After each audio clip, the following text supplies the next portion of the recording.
Brought to you by Agilus Diagnostics.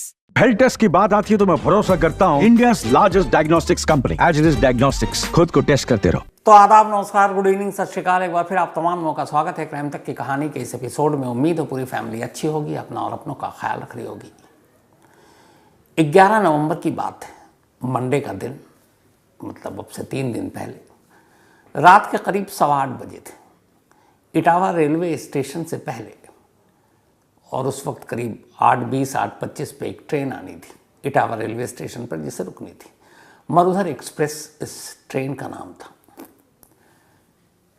Train धीरे धीरे Etawah railway station की तरफ जब बढ़ रही थी, तभी आगे ड्राइवर को पटरी पर कुछ दिखाई देता है।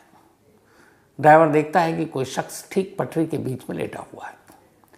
अब ट्रेन की रफ्तार इतनी थी और वो दूरी इतनी कम जहाँ पे वो शख्स लेटा था कि ब्रेक मारने के बावजूद ये मुमकिन नहीं था कि गाड़ी जो लेटा हुआ शख्स है उससे पहले ही रुक जाए। फिर भी गाड़ी के ड्राइवर ने उसे देखा और पूरी तरह से ब्रेक मारा, लेकिन उस ब्रेक के मारने के बावजूद वो ट्रेन उस पटरी पर लेटे हुए शख्स के ऊपर से गुजर जाती है। उस ट्रेन में कुल 7 डब्बे थे, 7 बोगी, और इंजन मिला दें तो 8। इंजन समेत कुल 7 डब्बे या 7 बोगी उस जगह से गुजर जाती है जिस जगह पर रात के अंधेरे में एक शख्स लेटा हुआ था, लेकिन इंजन की रोशनी और पटरी के किनारे लगे बल्ब की वजह से ड्राइवर ने उसे देख लिया था। अब ब्रेक मार चुका था ड्राइवर। जब वो गाड़ी आगे पहुंचती है स्टेशन से पहले ही, अब गाड़ी जाकर पूरी तरह से रुक जाती है। ड्राइवर फौरन नीचे कूदता है और पीछे की तरफ भागता है। वहां जाकर देखता है वो शख्स अब भी पटरी के बीच में लेटा हुआ है। ड्राइवर और तब तक कुछ और लोग आगे उसे पटरी की तरफ से बाहर निकालते हैं। इस दौरान में कुछ लोग रेलवे पुलिस को फ़ोन कर देते हैं। अब रेलवे पुलिस भी मौके पर पहुंच गई। इधर स्टेशन पर यह था कि इस गाड़ी को प्लेटफॉर्म पर रुकना था। सिग्नल ग्रीन था, उसके बावजूद ये ट्रेन पहले रुक गई। तो स्टेशन पर भी हड़कंप मचा हुआ था कि क्या बात हुई। लेकिन इन तमाम चीज़ों के बीच में उस शख्स को जब बाहर निकाला गया, रेलवे पुलिस आ गई, उसके बाद वो उसे अपने साथ ले गई और फिर से ये ट्रेन अब इटावा रेलवे स्टेशन पर जाकर रुकती है जहाँ इसे पहले रुकना था। अब जो शख्स पटरी के बीचों बीच लेटा हुआ था, आरपीएफ उससे पूछताछ करती है। फिर वो पूरी कहानी सुनाता है। एक कहानी जो दिल को कचोट देने वाली कहानी है। कहानी एक ऐसे कातिल की जो करीब 15 घंटे पहले अपने हाथों से 4 कत्ल करके आया था और अब खुद मौत को गले लगाना था, लेकिन उसके हिस्से में मौत भी नहीं आई। इस शख्स का नाम महेश शर्मा है, कारोबारी बल्कि मुकेश शर्मा। ये एक जौहरी है, ये कहें कि सर्राफा कारोबारी है। इसका काम ये था कि इटावा का रहने वाला दिल्ली आता और दिल्ली से ये जवाहरात खरीद कर थोक में ले जाता और इटावा के अलग अलग जौहरियों को उसे बेचा करता था। एक तरह से होलसेल का इसका काम था। काम वाम ठीक चल रहा था। 2000 में इसकी पहली शादी हुई थी, लेकिन शादी के साल भर बाद एक बेटी हुई और उसके बाद पता चला कि बीवी को कैंसर है। 2003 में बीवी की मौत हो गई। अब बच्ची छोटी थी, लगभग 2 साल की। परिवार वालों ने कहा कि छोटी बच्ची है, पूरी ज़िंदगी पड़ी है, क्या करोगे, दूसरी शादी कर लो। तब मुकेश ने फिर रेखा नाम की एक महिला से, एक लड़की से दूसरी शादी की। उम्र भी कम थी। शादी के बाद रेखा और मुकेश और उनकी जो पहली बेटी हुई थी, पहली पत्नी से भव्या, तीनों खुश थे। धीरे धीरे वक्त बीता। मुकेश को फिर रेखा से 2 और बच्चे हुए, एक बेटी और एक बेटा। दूसरी बेटी का नाम काव्या और बेटे का नाम अभिष्ट रखा। अब धीरे धीरे वक्त बीता। मुकेश का काम ठीक ठाक चल रहा था। बेटी बड़ी हो रही थी। 12वीं के बाद मुकेश ने अपनी बड़ी बेटी को दिल्ली भेज दिया। दिल्ली यूनिवर्सिटी में बीकॉम की वो पढ़ाई कर रही थी। छोटी बेटी 12th कर रही थी इटावा से। बेटा भी 10 साल का। बड़ी बेटी 22 की, छोटी बेटी 16 साल की और सबसे छोटा बेटा 10 साल का था। वो इटावा के स्कूल में पढ़ाई कर रहा था। परिवार पूरा ठीक ठाक था। बड़ी बेटी जो कि दिल्ली यूनिवर्सिटी में पढ़ रही थी, यहीं हॉस्टल में रहती थी। पर अभी दिवाली का वक्त है, 31 अक्टूबर को दिवाली थी, तो पूरा परिवार इकट्ठा था। और भव्या भी, जो मुकेश की पहली पत्नी से जो बेटी हुई थी, वो भी अपने माँ बाप और अपने भाइयों के साथ दिवाली मनाने के लिए इटावा पहुंची थी। सब कुछ ठीक चल रहा था। तो फिर 11 नवंबर को अचानक मुकेश रेलवे की पटरी पर जाकर क्यों लेटा? जब ये पूरी कहानी सामने आई तो कहानी सामने आई 10 नवंबर की रात से, संडे का दिन था। मुकेश ने जो कहानी पुलिस को बताई, और पटरी पर लेटने से पहले उसने एक इटावा के ही पुलिस अफसर के मोबाइल पर एक पन्ने का एक नोट भेजा, जो एक तरह से मौत से पहले का नोट था। और साथ ही उसने अपनी बीवी के मोबाइल पर 3 स्टेटस लगाई, 3 बल्कि 4 स्टेटस लगाई। 3 में पूरे परिवार की तस्वीर थी, उसकी पत्नी की, दोनों बेटियों की और एक बेटे की। और चौथे स्टेटस में सिर्फ एक टेक्स्ट लिखा उसने, और लिखा कि अब ये सब खत्म हो चुके हैं। और एक पन्ने का एक नोट, आखिरी नोट उसने इटावा पुलिस को भेज दिया था। ये सब करने से पहले उसने एक और काम किया। उसने 112 112 नंबर डायल करके पुलिस को फ़ोन किया और कहा कि वो इटावा के इस मोहल्ले में पहुंचे, वहाँ एक घर है, उस घर के अंदर 4 लाशें पड़ी हैं। अब ये सारी कहानी किश्तों में आ रही थी। पुलिस पहुंची, आरपीएफ रेलवे पुलिस से मुकेश को अपने साथ ले गई। अब उसने उससे पूछताछ शुरू की। इधर पुलिस की एक टीम बताए हुए पते के हिसाब से घर पहुंचती है, लेकिन पुलिस पहुंचती उससे पहले ही पूरा मोहल्ला उस घर के आगे इकट्ठा हो गया था। और उसकी वजह थी एक, जो मुकेश की बीवी रेखा का मोबाइल नंबर था, उसके ऊपर 4 स्टेटस थे, और उस स्टेटस में 3 में तस्वीर रेखा और उसके 3 बच्चों की, और आखिरी लाइन की, ये सब खत्म हो चुके हैं। तो पूरा परिवार, चूँकि रेखा के दोस्त पड़ोसी हर एक के पास मोबाइल नंबर होता, आजकल कोई स्टेटस लगाता है फ़ौरन आप देख सकते हैं। तो रिश्तेदारों ने, पड़ोसियों ने ये स्टेटस पढ़ा और वो चौंक गए कि ये क्या है, ये सब खत्म कैसे हो गए। तो पड़ोसी भागे घर की तरफ, देखा तो मुकेश और रेखा के घर के बाहर दरवाजे पर ताला लगा हुआ है। अब उन्हें और भी फिक्र हुई, स्टेटस पे ऐसा लिखा, फिर उन्हें लगा पता नहीं ये लोग कहाँ गए। तब तक मुकेश और रेखा के रिश्तेदार भी उस घर तक पहुंच चुके थे। तो देखा कि वहाँ ताला लगा हुआ है, उन्हें भी कुछ समझ में नहीं आया। अब इस दौरान में 112 नंबर पर कॉल जा चुका था, एक पुलिस अफसर को एक नोट भेजा जा चुका था। तो अब पुलिस की टीम भी पहुंच चुकी थी 11 नवंबर की देर रात। अब पुलिस की टीम, पड़ोसी, मोहल्ले वाले, रिश्तेदार, सभी मुकेश और रेखा के घर के बाहर इकट्ठा है। पूरी भीड़ लग गई, तमाम तरह की बातें हो रही हैं। पुलिस के आने के बाद पुलिस ने कुछ पड़ोसियों और रिश्तेदारों को गवाह बनाते हुए घर के दरवाजे का ताला तोड़ने का फैसला किया। घर के दरवाजे का ताला टूटा, अब अंदर दाखिल होते हैं। जिसने भी अंदर का मंजर देखा, उस मंजर को देखकर ही उनकी चीखें निकल गईं। घर के अंदर 2 अलग अलग कमरों में कुल 4 लाशें पड़ी थी, जैसा कि उस टेक्स्ट में लिखा था, जैसा कि उस नोट में लिखा था। एक कमरे में रेखा के साथ भव्या, उसकी बड़ी बेटी, छोटी बेटी काव्या, इन तीनों की लाशें थी। तीनों के गले में रस्सी का फंदा था।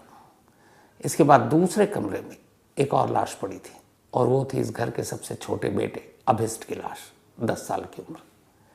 मुंह से झाग निकल रहा था, लाशें बिस्तर पर पड़ी थी। आनन फानन में पुलिस की टीम उन लाशों को अस्पताल भेजती है। इधर रेलवे पुलिस के बाद अब मुकेश इटावा पुलिस के शिकंजे में था, उससे पूछताछ होती है।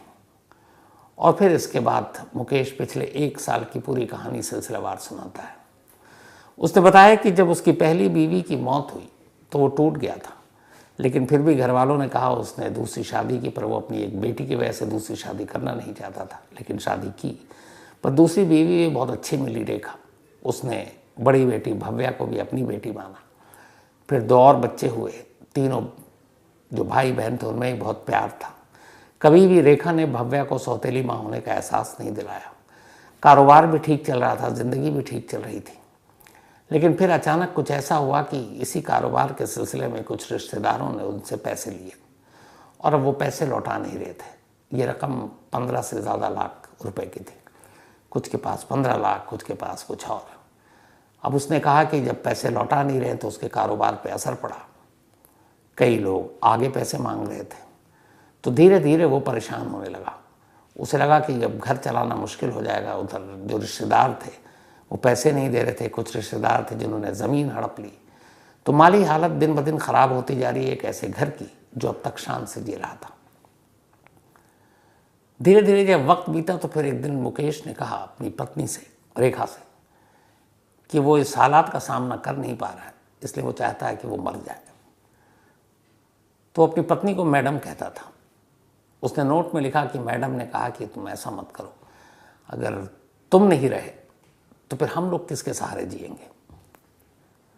उसे समझाया वमझाया, वो मान गया। लेकिन फिर अभी जो करवा चौथ गुजरा, उस करवा चौथ के दिन भी उसने जितने लोगों से पैसे वापस मांगे दिए नहीं, रिश्तेदारों ने मुंह फेर लिया।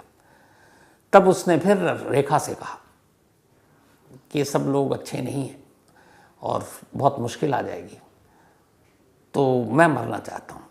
रेखा ने फिर इस बार कहा उससे कि देखो, अगर तुम्हें मरना है तो फिर अकेले मत मरो, इसलिए कि पूरा परिवार तुम्हारे भरोसे है। फिर मेरा और इन तीनों बच्चों का क्या होगा, एक कॉलेज में है, एक स्कूल में है, अब वो कॉलेज जाने की तैयारी कर रही है, छोटा बेटा बड़ा हो रहा है, तो फिर तो कोई भी नहीं पूछेगा और हम कैसे जिएंगे। तो एक काम करो, अगर तुमने फैसला कर लिया है तो फिर हम साथ मिलकर मर जाते हैं। करवा चौथ के दिन ये बातचीत हुई और करवा चौथ के दिन ये फैसला हुआ कि पूरे परिवार को ख़त्म हो जाना चाहिए। लेकिन फिर अचानक रेखा ने मुकेश से कहा कि करवा चौथ का दिन है, अमूमन इस दिन हर पत्नी अपने पति के लंबी उम्र के लिए व्रत रखती है, दुआएं मांगती है, और इस दिन एक पत्नी अपने पति को मरता हुआ कैसे देख सकती है, तो करवा चौथ बीतने दो। उसने कहा ठीक है। करवा चौथ बीत गया। इसके बाद दिवाली पे अब बेटी घर आ गई।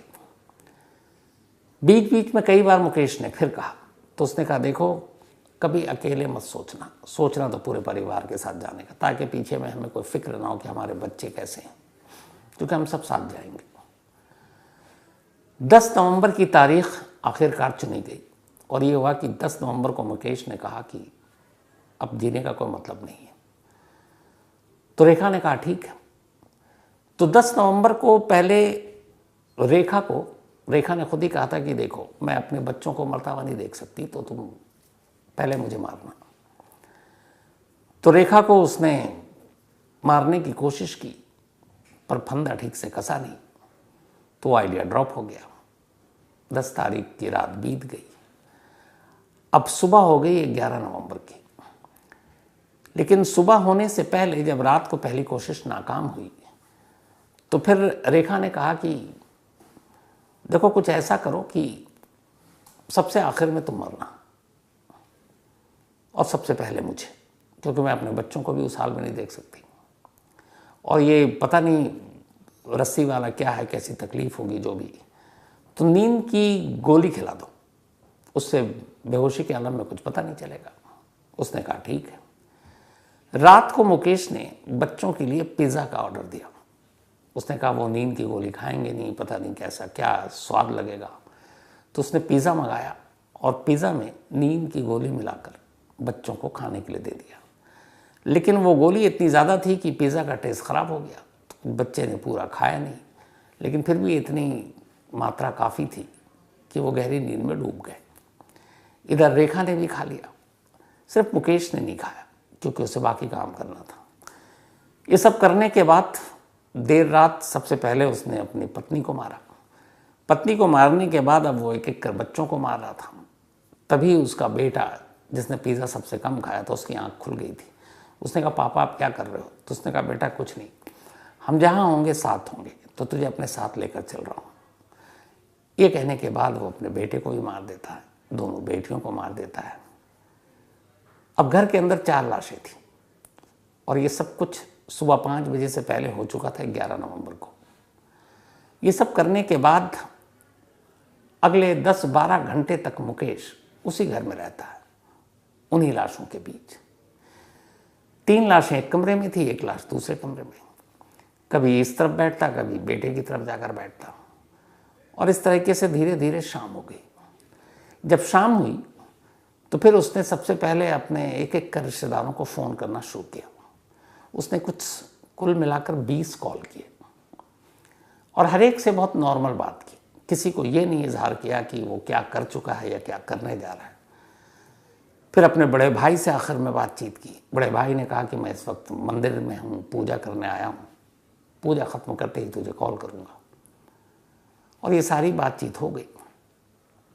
इसके बाद उसने एक नोट टाइप किया मोबाइल पे और वो भेज दिया इटावा पुलिस को। एक अफसर का नंबर था उसके पास। फिर वो घर से बाहर निकलता है, दरवाजे पर ताला लगाता है और वहाँ से सीधे इटावा रेलवे स्टेशन की तरफ जाता है। इटावा रेलवे स्टेशन पर पहुँचने का उसका मकसद ये था कि उसे मालूम था कुछ वक्त पहले ही एक वंदे भारत बहुत ही तेज़ फास्ट ट्रेन हमारे यहाँ शुरू हुई अलग अलग स्टेशन के लिए। तो उसे पता था कि वंदे भारत यहाँ से गुजरेगी, तो उसी वंदे भारत ट्रेन के गुजरने से पहले वो पटरी पर लेट जाएगा। लेकिन जब वो वहाँ पहुँचा तो उसे अचानक ख्याल आया कि आज एकादशी है। और फिर उसे ख्याल आया कि इसी एकादशी के दिन उसकी पहली पत्नी की मौत हुई थी 2003 में। तो उसने कहा उसकी पहली पत्नी की मौत एकादशी के दिन हुई और उस वक्त चल रहा था कि इतने घंटे के बाद ये शुरू होगा, ख़त्म हो जाएगा। तो उसने कहा नहीं, मैं उस वक्त नहीं करूँगा जब मेरी पहली पत्नी की मौत हुई थी। तो फिर उसने वंदे भारत को जाने दिया। उसके बाद वो बैठ गया। फिर उसने अपनी बीवी रेखा का मोबाइल अपने साथ लेकर आया था। घर में तस्वीर खींच चुका था तीनों बच्चों और पत्नी की। उन सब के 3 स्टेटस अपनी पत्नी के मोबाइल पर लगाता है और चौथा टेक्स्ट लिखता है उसी स्टेटस पर कि ये सब अब नहीं है। फिर वो स्टेटस लगाने के बाद 112 पर पुलिस को कॉल करता है और कहता है कि इस मोहल्ले में, इस घर पर, इस पते पर आप पहुंच जाइए। उस घर के अंदर 4 लाशें पड़ी हैं और मैं खुद मरने जा रहा हूँ रेलवे स्टेशन के करीब। ये कॉल उसने तब किया जब वो बिल्कुल स्टेशन के करीब था। ये सब करने के बाद अब वंदे भारत तो गुजर गई, पर उसे पता था क्योंकि वो अक्सर कारोबार के सिलसिले में दिल्ली और इटावा का अप डाउन करता रहता था। तो एक मरुधर एक्सप्रेस का टाइम हो चुका था, वो 10-15 मिनट लेट थी, पर उसे मालूम था कि ये ट्रेन आने वाली है। तो जैसे ही सिग्नल हुआ, वो दूर बैठा किनारे देख रहा था। जब सिग्नल हुआ तो जाकर वो दोनों पटरियों के बीच लेट गया। मरुधर एक्सप्रेस के ड्राइवर ने देखा, ब्रेक मारी, लेकिन फासला कम था। पूरी ट्रेन उसके ऊपर से गुजर गई, लेकिन वो पटरियों के बीच इस तरीके से लेटा था कि सिवाय कुछ खरोंच के उसे कुछ नहीं हुआ। बाद में खैर शुरू में आपको बता चुका कि वो पुलिस उसे ले गई। पुलिस ने पूरी पूछताछ की। जो नोट में उसने लिखा वो बयान, जो उसने पुलिस को बताया वो बयान, जो स्टेटस था वो बयान, फिर पड़ोसियों और रिश्तेदारों से पूछताछ। तो उसके बयान की तस्दीक हर एक ने की। पर उसने जो नोट लिखा था वो इटावा पुलिस ने लीक नहीं किया, ना मीडिया को दिया। जब हमारे रिपोर्टर ने पूछा कि ऐसा क्यों, तो उन्होंने बताया कि इस नोट में कुछ सबूत हैं। वो सबूत ये है कि जिन लोगों ने इस परिवार को इस दुश्वार माली हालत तक पहुंचा दिया, उसमें कुछ लोगों के नाम हैं और वो तमाम नाम रिश्तेदारों के हैं। अब उन एक एक रिश्तेदारों को उठाकर पुलिस न सिर्फ पूछताछ करेगी, बल्कि मुकेश बेशक जिंदा है, लेकिन उस घर में हुई बाकी 4 मौतों के लिए उन्हें जिम्मेदार मानेगी। क्यों? क्योंकि इस सामूहिक मौत के पीछे का जो मकसद, मोटिव है, वजह है, वो वही लोग हैं जिन्होंने मुकेश के पैसों को दबा लिया, मार लिया, और जिसकी वजह से इस परिवार की माली हालत ख़राब हो गई और इतनी ख़राब हुई कि इस परिवार ने खुद मरने का फैसला किया। अब यहाँ पे एक चीज़ है पुलिस को जो जानना है। जो नोट है उसमें और जो पूरी कहानी है वो मुकेश ने सुनाई, क्योंकि अब रेखा सुनाने के लिए इस दुनिया में है नहीं। उसकी बेटी भव्या नहीं है, काव्या नहीं है, अभिस नहीं है बेटा। तो अब जो मुकेश के बयान है उसी को जांच कर पुलिस उस बयान की सच्चाई का पता लगाएगी। तो मुकेश की जो पूरी कहानी यह है कि ये उसने कत्ल नहीं किया है, क्योंकि उसकी पत्नी की मर्जी इसमें शामिल थी और पत्नी ने ही कहा था कि हम जाएंगे तो साथ जाएंगे, वरना मैं अकेला जा रहा था तो पत्नी के दबाव और पत्नी की फिर इस बातचीत से वो कन्विंस हो गया कि अगर वो अकेला गया तो अभी तो चलो इधर उधर से कुछ करके घर चला रहा हूँ, जब वो नहीं रहेगा तो इस घर के 4 लोग कैसे रहेंगे। तो इसीलिए उसे पत्नी की बात सही लगी और फिर उसने कहा कि अब एक साथ ही रहना है और फिर इन चीज़ों से दूर, किसी को तकलीफ ना हो तो एक साथ मर जाना चाहिए। तो उसके हिसाब से ये मर्डर नहीं किया है, बल्कि ये मर्जी थी उसकी पत्नी की। लेकिन क्या तीनों बच्चों की मर्जी थी, इस बारे में उसके पास कोई जवाब नहीं है। तो अगर पत्नी भी साथ में थी और शामिल थी तो भी फिर ये तीनों बच्चों का कम से कम मर्डर का केस तो बनता है, कत्ल बनता है। हालांकि कायदे से 4 बनता है, पत्नी समेत, क्योंकि पत्नी है नहीं अपनी सफाई देने के लिए। तो पुलिस फिलहाल उससे पूछताछ कर रही है, लेकिन इस एहतियात के साथ, क्योंकि वो शख्स खुद अपनी जान देने जा रहा था, तो कहीं उसको कुछ अकेला मौका मिले तो उल्टा पुल्टा ना कर ले। तो बाकायदा उसकी निगरानी रखी जा रही है, बाकायदा मनोवैज्ञानिक को बुलाकर उसकी दिमागी हालत को पढ़ने समझने की कोशिश की जा रही है। और इस दौरान में कुछ रिश्तेदारों को इटावा पुलिस ने उठा लिया है, उनसे भी पूछताछ हो रही है और जल्द ही कुछ लोगों की गिरफ्तारी का ऐलान भी होगा। लेकिन कुल मिलाकर एक अफसोसनाक कहानी। तो कहानी ख़त्म करूं उससे पहले वही अपना सिलसिला। कई बार ऐसा होता है, हमारी क्राइम तक फैमिली मेंबर शिकायत करती है कि सर हमारा बर्थडे था, आपने बताया नहीं, विश नहीं किया। अब आप लोगों को एक जवाब देता हूँ आज कि आप लोग शिकायत करते हैं, ठीक है। 10 नवंबर को मेरी वाइफ का बर्थडे था। अब 10 नवंबर था संडे, उससे पहले सैटरडे और फ्राइडे भी मैं जल्दी ही निकल गया था। मंडे आकर याद ही नहीं, मैंने कहा अब तो निकल गया। तो बर्थडे विश करना ही भूल गया था फैमिली मेंबर के साथ। तो 10 नवंबर को मेरी वाइफ का बर्थडे, हैप्पी बर्थडे सावी। और 4 लाइनें भेजी थी मेरी वाइफ सावी ने मुझे। आज मुझे लगता है ये लाइनें तुम्हारे लिए ज़्यादा है, मैं वापस तुम्हें ही देता हूँ। वो 4 लाइनें क्या हैं आप सुन लीजिए, आप सभी के साथ शेयर करता हूँ कि तू है तो दिल धड़कता है, तू है तो सांस आती है, तू ना तो घर घर नहीं लगता, तू है तो डर नहीं लगता। ये बड़ी अच्छी लाइन इसलिए लगी मुझे सावी की, क्योंकि पता है कि मुझे अकेले में डर लगता है और इस वक्त बीवी और बेटी दोनों यहाँ हैं नहीं, दूर हैं। तो इस बार और भी बुरा लगा बर्थडे पर हाँ ये है कि जो बेटी ने बहुत अच्छे से अपनी मम्मी का बर्थडे सेलिब्रेट किया, मनाया, मैंने तो सिर्फ वीडियो कॉल पर देखा। तो मिस यू सावी, इस बर्थडे में हम लोग साथ नहीं थे, पर अगले बर्थडे में साथ होंगे, क्योंकि तुम यहीं होगी, फिर दिल्ली में रहोगे। तो हमेशा अच्छी रहो, खुश रहो। और सच बताऊं तो मुझे लगता है कि ये जो क्राइम रिपोर्टिंग है मैं कभी कर नहीं पाता अगर तुमने साथ ना दिया होता, क्योंकि मुझे आज भी याद है कि पूरा घर तुमने संभाला और दफ्तर मैंने संभाला, अपना काम संभाला। कभी मैं इतने शूट पे बाहर कहाँ ज़्यादातर बाहर ही ट्रैवल ही करता रहा, लेकिन कभी एहसास नहीं होने दिया तुमने, क्योंकि मेरे पीछे में तुमने खुद को, चीनी को जिस तरीके से संभाला, पाला, घर को संभाला, वही वजह है कि मैं इतने खुलकर अपना काम कर सका और अब भी कर रहा हूँ। तो थैंक यू सो मच हर एक चीज़ के लिए जो तुमने मुझे दी। Happy birthday once again. इसके अलावा आज आभा श्रीवास्तव जी, इनका भी जन्मदिन है, तो हैप्पी बर्थडे आभा जी। और ये गौरव श्रीवास्तव जी की मम्मी है। साथ ही निशांत सिंह का भी बर्थडे है, तो हैप्पी बर्थडे निशांत। और ये अपने फादर को थैंक यू भी बोलिएगा आप निशांत। गुरजंत सिंह जी का भी बर्थडे है, तो हैप्पी बर्थडे गुरजंत सिंह जी। और ये सुमैल सिंह एंड सिमरत कौर ने भेजा है, ये गुरजंत सिंह के बेटे और बहू हैं। आभा सिंह, इनका भी बर्थडे है, तो हैप्पी बर्थडे आभा जी। और ये डॉक्टर गौरव सिंह की वाइफ हैं। कल्पना, इनका भी जन्मदिन है, हैप्पी बर्थडे कल्पना। और ये अचल श्रीवास्तव की सिस्टर हैं। साथ ही कामरान अली, इनका भी आज बर्थडे है, तो हैप्पी बर्थडे कामरान। और ये गुफरान अली के ब्रदर हैं।